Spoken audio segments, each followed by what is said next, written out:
My name is Anurag Saraf, and I'll be presenting this first abstract. I just wanted to thank the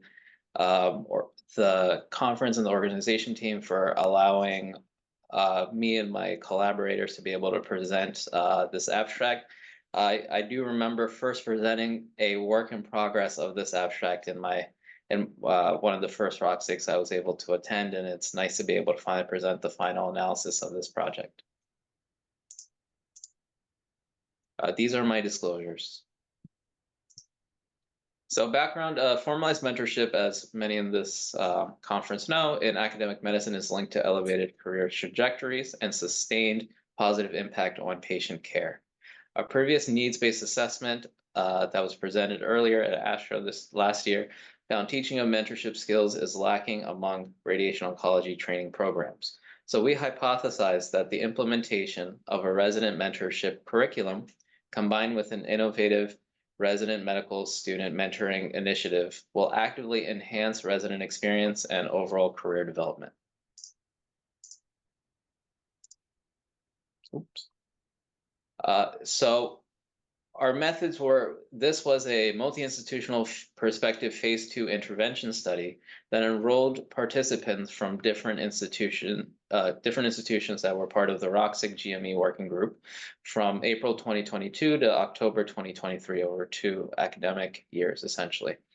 Initially, a 6-step approach was utilized to develop a 4-week curriculum that was developed to teach mentorship skills to radiation oncology residents, which we've presented before. Briefly, here's an overall schematic of the mentorship skills curriculum, which included reading materials on primary background on mentorship and optional supplemental reading, a 60-minute didactic lecture on practical best practices of mentorship, as well as a feedback in-person 30-minute session with faculty mentor that allowed for real-time feedback and continued learning. The idea of this multi-institutional perspective study was to keep this as practical as possible. So our curriculum was primarily very practical and lightweight to be implemented in any residency program. And here is a schematic of the actual intervention, which included radiation oncology residents who would see medical students during an existing radiation oncology sub-internship. Those residents were then enrolled in a formalized one-on-one resident medical student mentorship program. Briefly, overall, you can see here, 1 month prior to the rotation, the resident was identified and underwent the training over 3 to 5 hours within a month. That included reading lectures based off the curriculum. Then during the 3 to 4 week rotation of the medical student, the resident would meet at least once a week with the medical student during rotation and go over teaching, capstone presentation, and other elements. No. And finally, at the end, would wrap up with career development. And then finally, we did ask for long-term some longitudinal follow-up and ask the resident to then check in with the medical student at 1 month and 3 month post-rotation, see how they were doing. Residents were expected to meet with medical students at least once weekly for 45 to 60 minutes, and were expected to meet with faculty mid-rotation to check in about the experience.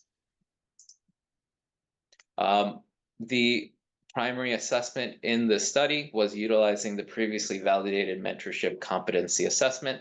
On the right here, you can see a table that looks at different mentorship skills that were assessed with the MCA. The scores are ranked from 0 to 7, 0 being most unprepared, 7 being most prepared.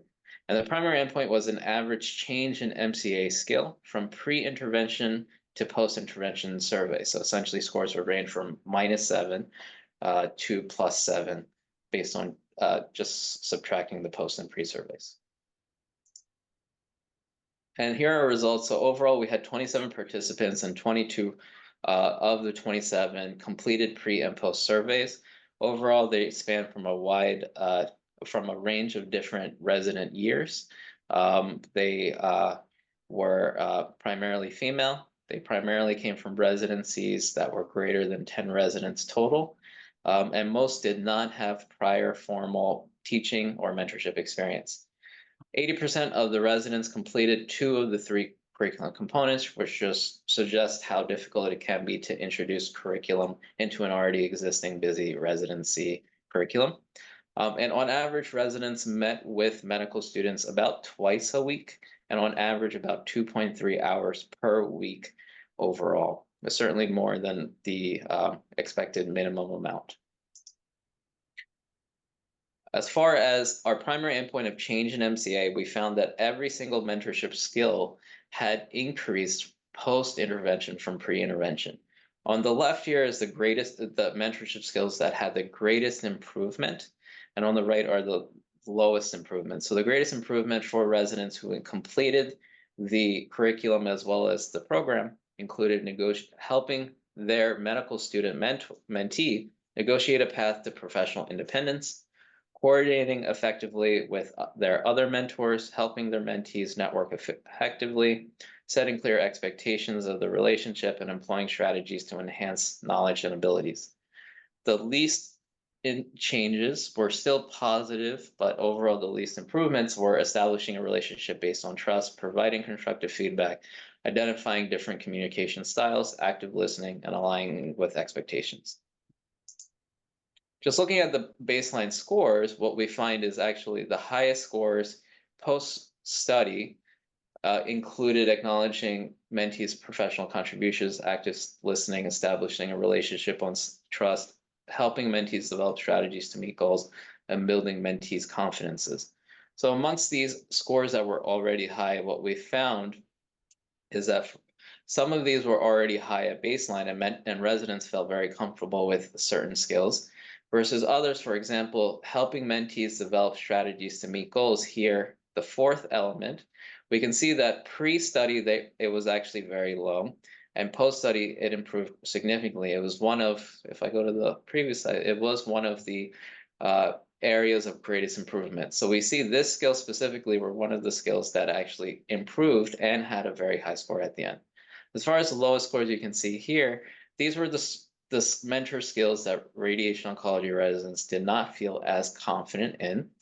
And this included certain elements that were very limited in change pre and post study, for example, identifying different communication styles, and as well as scores that did improve substantially. For example, after the study, while this was a low score, this did have a great improvement helping your mentees acquire resources.